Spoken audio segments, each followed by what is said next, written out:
C'est l'heure du sonneur.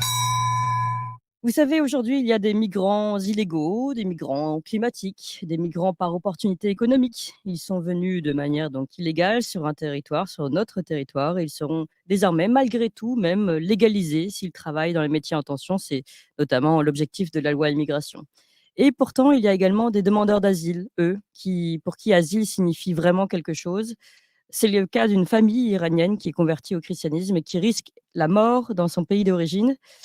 Pourtant, cette famille a reçu une OQTF et doit malgré tout quitter le territoire. Et pour mieux comprendre cette affaire, nous sommes avec un soutien et un ami de la famille, Jean-Bertrand Caddy. Bonjour. Oui, bonjour, Jacques Bertrand Caddy. Jacques-Bertrand Oui, Caddy, c'est pardon. Jacques, parce que Jean, c'est mon frère. Bonjour monsieur, en tout cas, alors racontez-nous un petit peu ce qui se passe. Bien voilà, une famille donc qui normalement a demandé l'asile ici, a fait une demande donc à l'OFPRA qui a été rejetée, a demandé un recours à la CNDA qui a été rejeté. Et en fait,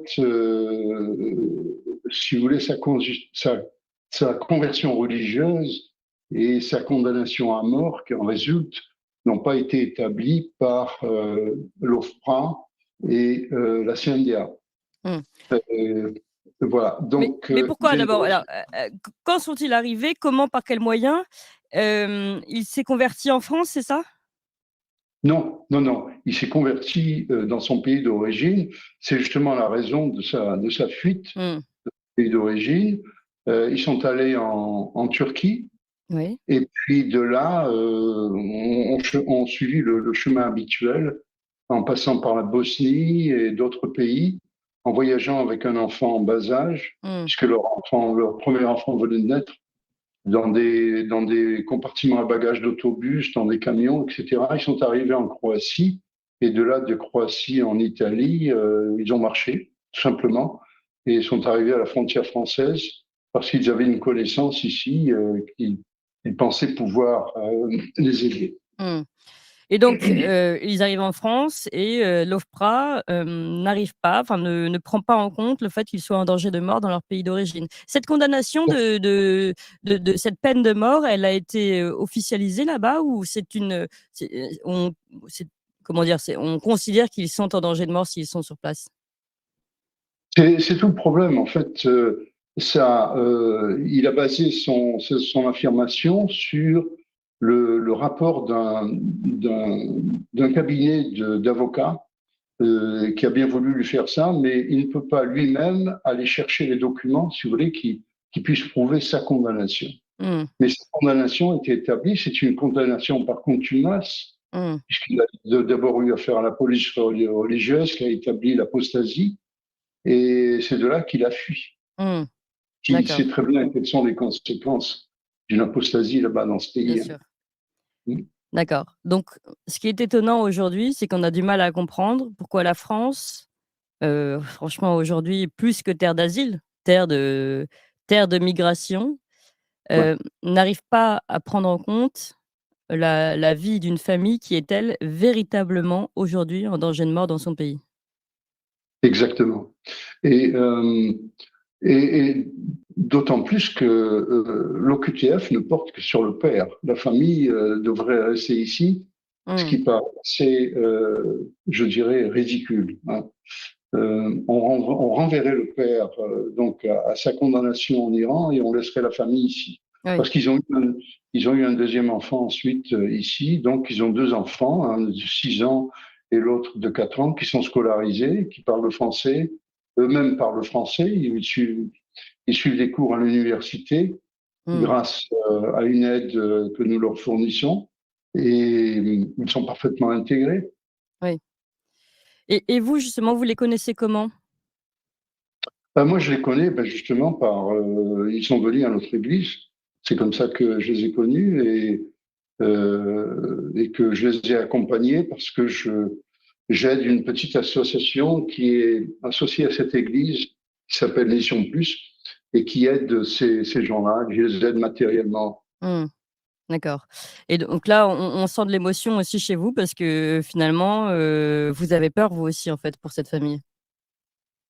J'ai très peur pour cette famille, j'ai très peur pour ces enfants parce qu'il faut bien savoir que s'ils sont renvoyés dans leur pays, et cela a été établi, les enfants seront mis dans une école coranique, la maman sera condamnée pour, en conséquence de l'apostasie de son mari, et lui, il sera dans cette fameuse prison qu'on connaît, dont on ne ressort jamais en général quand on est chrétien. D'accord.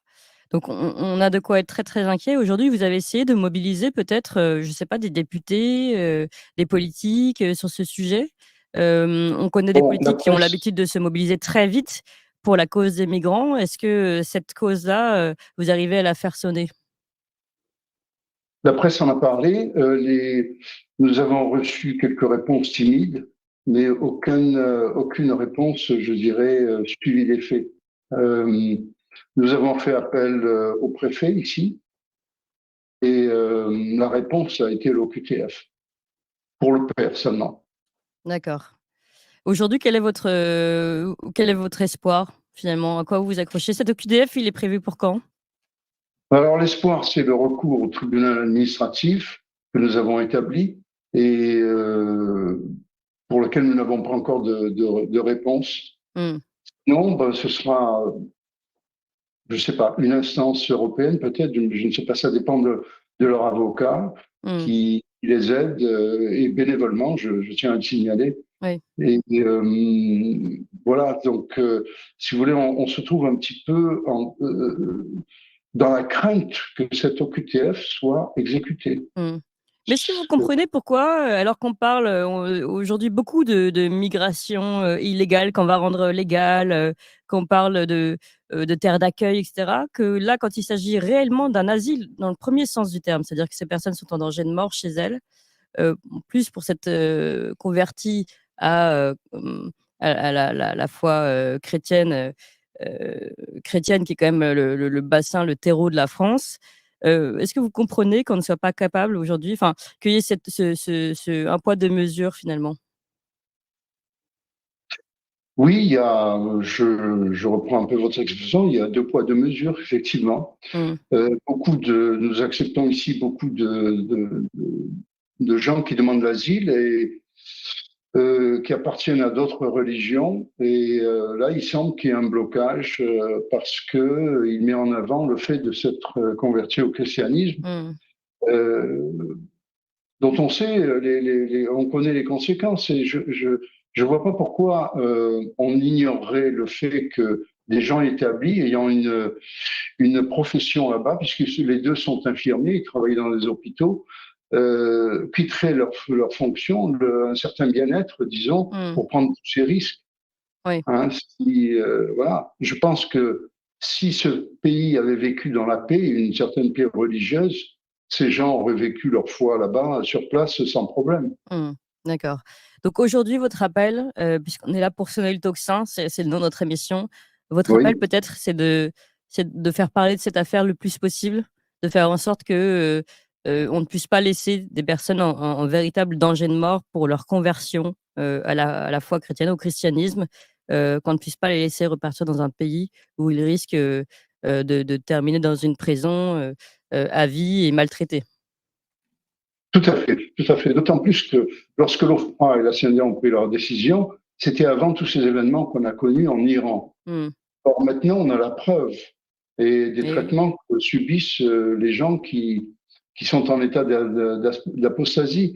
Et voilà, donc je fais vraiment appel pour que les autorités administratives fassent preuve d'un peu je dirais, de charité et se penchent sur cette question. Parce que même aujourd'hui, avec les événements, la connaissance de ce cas qu'ont les autorités iraniennes, si on le renvoyait aujourd'hui dans son pays, il serait à coup sûr condamné.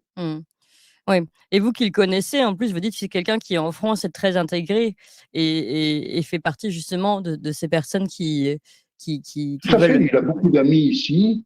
Il a cherché à travailler, mais vous savez, sans papier, c'est quasiment impossible. Et donc, il fait des petits travaux et tout ça. Il est très habile et puis c'est une personne intelligente. Hein. lui et sa femme, d'ailleurs, ce sont des gens qui ont fait des études supérieures, donc qui ont un niveau certain. Et c'est une capacité qui est là pour nous et qu'on n'utilise pas. Oui. Eh bien, en tout cas, on a bien compris l'alerte Jean-Bertrand Cadie. On va relayer de notre côté, c'est le rôle de Tocsin. Éventuellement, si on veut vous soutenir, prendre contact avec vous, est-ce qu'il y a peut-être une association, un contact pour vous joindre? Je dis ça pour tous les auditeurs qui nous écoutent. Mission Plus, 2 rue Georges Braque, 66 000 Perpignan. Et voilà. Et puis, bon, le Centre chrétien du Roussillon qui les aide aussi. D'accord. Écoutez, c'est bien noté. Et en tout cas, une chose est sûre, on ne laissera pas tomber, nous, cette affaire et cette famille iranienne qui est en danger de mort, on l'a compris, dans son pays et qui demande asile. Asile, mais le vrai asile, pas celui qu'on accorde à tort et à travers en France, justement, aujourd'hui. Et il y a clairement un problème de deux poids, deux mesures ici. Merci beaucoup, Jean-Bertrand Cadie. On va relayer cette affaire, on va en faire parler, on va faire sonner les cloches du Tocsin et puis on continue. Vous pouvez compter sur nous. Et merci à vous tous sur Tocsin, justement, de relayer cet appel. Hein. On va couper des extraits, on va en faire parler. C'est pas possible que les choses se passent comme ça aujourd'hui en France. Et il est temps de faire bouger les choses et c'est aussi notre rôle ici sur Tocsin. On continue, on va parler de corruption.